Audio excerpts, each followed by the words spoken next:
Now we will have our interview at logitrans fair at Iceberg booth with Professor Stefan Iskan'ı. He is the Professor of Supply Chain Management and E-Business Academic Advisor of Iceberg Media Group as well. We will give further information about his background during the questions, but I would like to start immediately with the questions. Professor Iskan'ı, Tea&Talk for the first time. What's your impression so far? It's a very new concept we have started, and may I say this, we just planned it one and a half week up from the logitrans.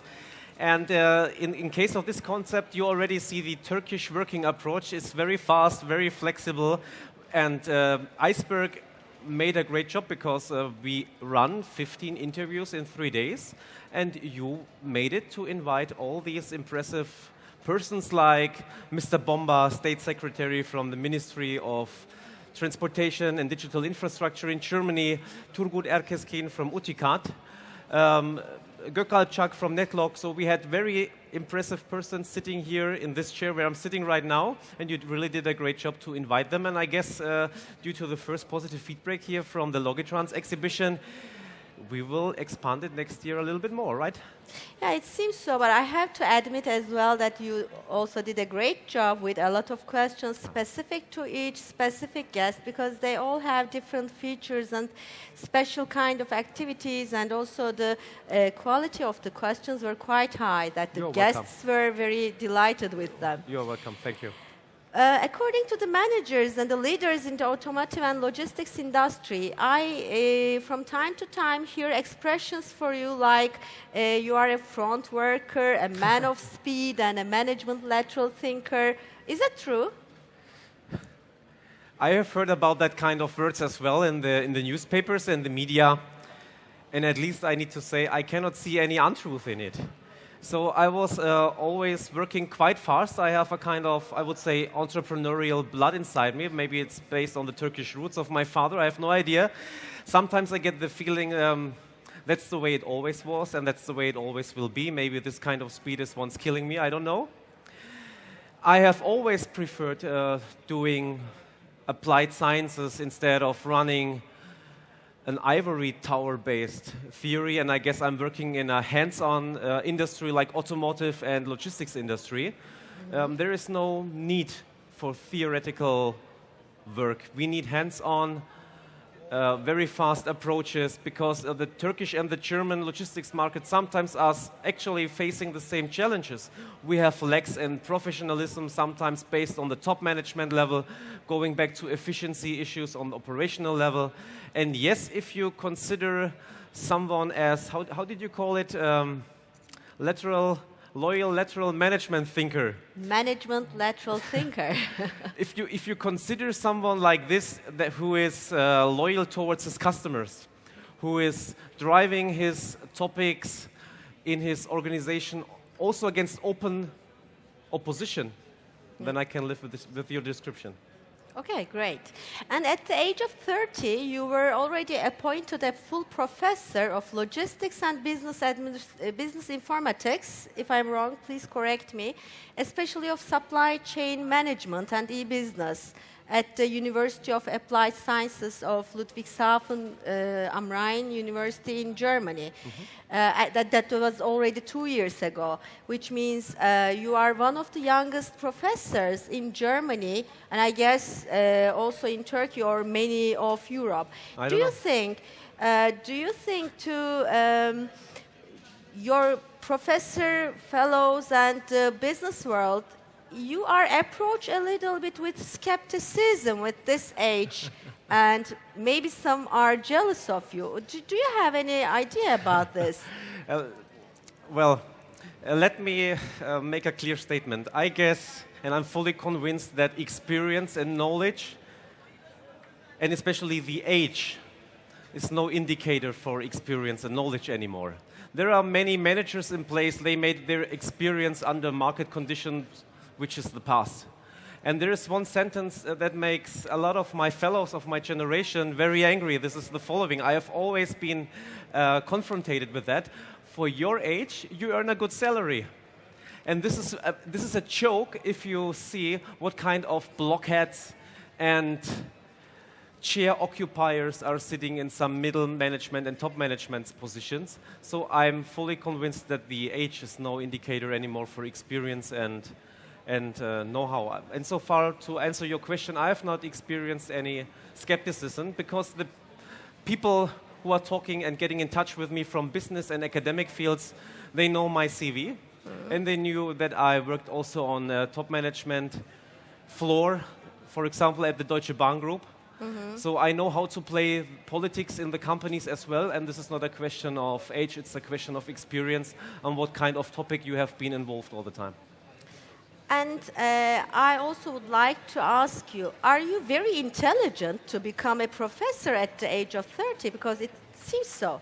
I don't know. It's a difficult task to do it. Maybe you should ask my doctor father or some other colleagues. I have no idea about my intelligence. You don't know it? No. Okay, great. By the way, what was quite impressive and worth to be mentioned, when I was sitting in your chair during the interviews, it was always me who was drinking the chai. Yes. But none of the interview colleagues have drunk chai so far. So please I drink also your chai drank as my well. chai as well during our interview, but I will do that, of course. And I want to ask you to share your background with our audience here at Logitrans a little bit more. Have you already worked in the Turkish logistics arena so far? I'm dealing with the Turkish logistics and automotive market since about 10 years. I was involved in, for example, in issues like Gebietspedition in the automotive industry, in intermodal business, and maybe it's also worth mentioning that I have lived almost 1 year in Istanbul. I was located here in the city, so the horrific traffic is nothing new to me. Okay, good. And you are, of course, lecturing at the university as well. How do your students see you, and how do you prepare your students for the business life? I'm quite happy that we run this interview now in English, so I guess my students will not see this kind of video clip later on. No. Inshallah. I would describe my lecture courses not to be mainstream. I was used to get teach from professors that just read their books. We got bored. And I prefer to have a lecture course style that is more up on a participative level. So my students are almost in the same age as I am. Sometimes they are older than I am. So maybe we have just 5 or 8 years between us. So I try to treat them on eye-to-eye level. And despite that fact, even you have a collegial style of leadership in the course, they respect you because, again, they know the CV. And that's the reason I sometimes really have the feeling that they assume me as a kind of role model. And I see it in sometimes the eyes are getting brilliant. They are writing a lot. And mostly they are writing the kind of stories they cannot read in the books. It's some business-related stories. And maybe it's also worth mentioning, in each year, each semester, I have about 10 up to 15 guest lectures. For example, managers out of the German soccer Bundesliga are coming. They are talking about motivation, leadership styles in the cabin, in the soccer team, what can be transferred to the business relationships. We have managers coming from logistics service provider, talking about mergers and acquisitions. We have colleagues from the telematics industry. So it's a wide range of guest lecture professionals I'm each seminar inviting. And also our president is welcoming our guests on a personal level, which is also not that uncommon in each university in Germany. So I guess this is also helpful for the development of our students. That's very good. So you're putting more emphasis on practice than on thesis. Definitely. Okay, Because I guess theory. my students do not need me to learn theory. This is exactly my style in my lecture courses. They get a lot of literature for recommendation. And when I'm talking about practical courses, it does not mean that we are not talking about theory. It's just about read the books. It is also relevant for the exam. But you don't need me as a guy who is reading books in the lecture course. We have a very interactive style. And so far I had also from the evaluation the feeling that also the students are happy with that style. They are lucky with that, I think. Okay, let's go back to your business career again. Now, you are currently one of the most high-profile experts in automotive and logistics service providers, management. I would like to ask you, how do you see the European logistics market? The companies are, on the one hand, suffering from low EBIT margins, but is it possible for them to achieve growth? What's the situation in Europe now? A quite difficult question. Difficult if we would have the answer, maybe a lot of companies would not have that run of external consultants anymore. So this is maybe one of the most interesting topics we are actually dealing in the European logistics market, especially in the German market.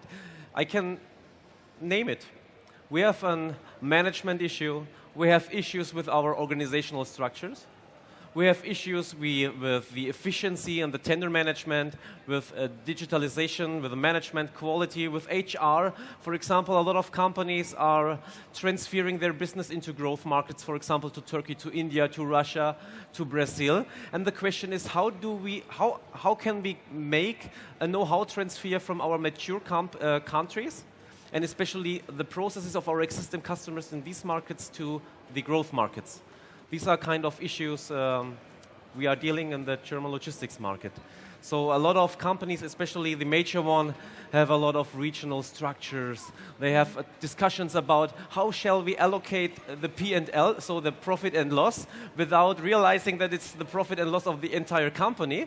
But because of that silo mentality, a lot of, I would say, efficiency and beneficial approaches are gone in the company. So I guess these are one of that critical questions currently that are discussed in the German markets. Everything is about dealing how to be profitable, how to increase the EBIT, and how to be an efficient company. Okay. And let's look a little bit deeper into the automotive industry. In your recent article published in our Intermodal magazine, you already wrote that Industry 4.0 is a little bit far away from being practical. And you should please don't say it too loud. Okay. Just I know there are also different opinions in the market. Okay, but the critical point was that you said they should first focus on the management of their supply chains. What was the idea behind that statement? May I say it? I'm quite well known for being direct. I'm not a political guy. I'm not a member of any association, so I can say how it is in the industry. Instead of make stupid screwing of your logistics service provider, I just can recommend the major car makers in Europe to emphasize a little bit more brain into their supply chain construction and designs. For example, everyone is now talking about Industry 4.0, about digitalization, and sometimes I get the feeling that they lost the ground in the discussion. For example, Professor Klaus, where I've been growing up, I went to his logistics school at the university in Nuremberg. He has 3 development steps of the logistics industry. It's T&L, it's transport and handling, for example. Then we have coordination, and then we have supply chain management. And sometimes I need to ask the question to the industry, do they really believe then we can leave out the 3rd step, supply chain management, and go over to automatization and Industry 4.0? Big question mark. For example, have a look into the car makers' structures. They have dedicated departments for inbound logistics, procurement. And then they have a dedicated department for the spare parts logistics. And I would assume, and I guess, and I'm fully convinced, this is not supply chain management. Supply chain management is to make both layers together. The spare parts volume, the procurement volume, these are the volume is coming from the same suppliers, and you will have definitely a totally different supply chain than it's existing today, and maybe your logistics service providers will be a lot of fun for working with you, and there would be not that such a kind of need to make that stupid cost screwing year for a year. Okay, all right. And in your last position, you were a direct report to a member of the global management board of DB Schenker, as far as I know. Yeah, that's right. You were responsible for strategic project and business development, but then afterwards, in summer 2013, you founded your own consultancy company, Iskan Advice. How is it going on? Is everything fine with that? Normally, I need to say I have a quite good stomach feeling. That kind of feeling is, for example, I can give you an example. I had a lot of meetings with managers in my company, and I'm very sensitive about the atmosphere in the meeting. Maybe I guess my students can give you a lot of examples how they get spotlighted, because I see everything in the course. I get the mood. And some of these managers told me, for your age, you are quite skepticism. And I said, okay, but for your age, you are too naive. And when it comes back to the stomach feeling, I did not expect that Iskan Advice would get that kind of resonance and feedback out of the German and Turkish market. Okay. What makes the Iskan Advice different than the others? So what is really the difference? Maybe we better should ask my customers. But I guess it's a clear statement from my side. I am a full professor at the university, and there is no need from my side to run after each customer. I'm not depending on each customer. I'm not depending on any turnover. So and especially my partner, Erwin Staud, the former IBM manager in Germany and honorary president of the German Bundesliga club, VfB Stuttgart. We just run projects when we are fully convinced that the chemistry between our customer and us is on the same level. We also have the same ethical approach and thinking, and we really can do a benefit for the company. For example, we are an asset-light consulting company. We don't have any own consultants. Why? There is no need. You will never have the right consultants in your company for the customers' problems. For example, also we as a professor, that is quite in common, we are working as senior advisors for many of the known international strategy consultants because they need dedicated support. So which means even you are a consulting company with 3,000 consultants, you will never be able to fulfill your customer requirements in detail. So they are working that way, and I guess I can say it, maybe even my colleagues don't want to hear it.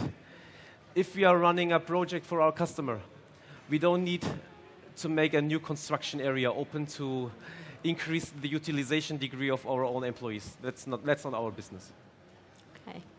You have already published 5 books. You are omnipresent in the German and Turkish logistics magazines, and you are the only one German logistics professor who has its own series and columns in a leading German and Turkish logistics magazine at the same time since 2 years. And in January, your new book, Strategic Change, How Managers Need to Renew Their Companies Right Now, will be on the market. What is it going to be about? The book will be published in January. It's written in German. And frankly speaking, the book is not only written by myself. Co-author is my colleague Erwin Staud. And we also have about 15, 17 guest chapters in our book coming from the industry, etc. The title is Strategic Management, as you mentioned, and the subtitle is How Managers Have to Renew Their Companies. So a little bit different in this context is the aspect that we believe that change has to be aligned with strategical issues. Normally, if companies are talking about change management, it is purely negative. It is always in the context of restructuring. And Erwin Staud and myself, we are fully convinced that strategic readiness, this is a kind of new input factors for the survival of and being able to develop your company ahead in all the companies. For example, in Germany. You know, in Germany, it's totally different than in Turkey. If you go to Istiklal Caddesi, you see how young the society is. If you go to our companies and to our society, sometimes I also, maybe my students don't want to hear it, sometimes I have the feeling this is the generation of earning money from the parents, from grandmothers. It's this generation of legacy. There are no hunger. I see little hunger for success. And so change is a decisive factor also for German and multinational companies in the Central European area. For example, I'm talking a lot with managers from Romania. German consulting company, which is a leading one in the automotive arena, is opening a branch in Romania. And the managers cannot wait to go there because, why? There are a lot of young students coming from the University of Bucharest. They are working hardworking, like in the Turkish market. 15 hours is in common, and no one is complaining. In Germany, students are, the first question they are asked towards me when they have an internship, for example. They make internships in automotive industry. And they ask, I got a 4-month contract, how long is my vacation period? Unbelievable. And do you have any golden rules for the management change that would be interesting to our logitrans audience? Maybe we could give them some clues out of the advice fee, I could say. Maybe it could be interesting for the audience to hear them. I'm not sure whether we have a clear guidance how to make a successful change in a company. I'm also not sure whether we have a guiding book or rules. Maybe it's depending on the situation in which the company is. But from my perspective and experience, when it comes to change management, there are some critical aspects I always see in company. First is humbleness.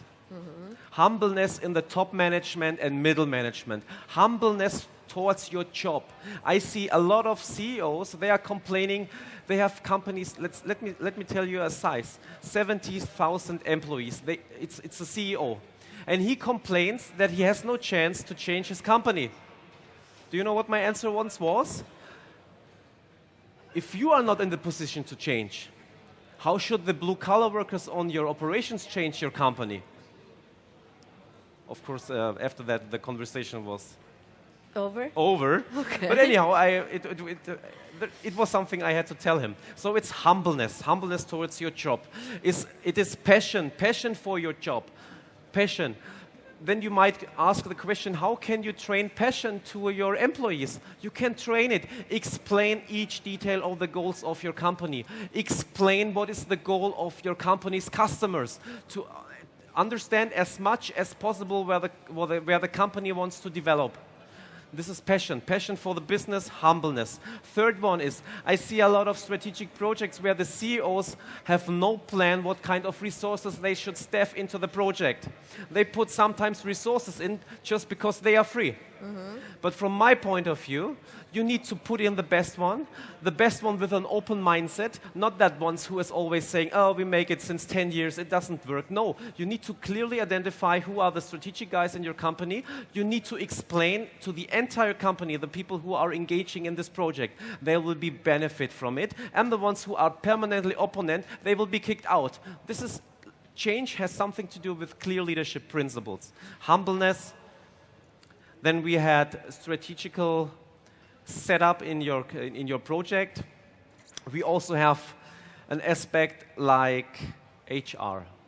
HR in many companies is a nightmare. For example, you can be happy in a company if you have some responsibles for strategic management. Then you have HR. But from my point of view, why don't we see companies where the HR director is at the same time the head of strategy?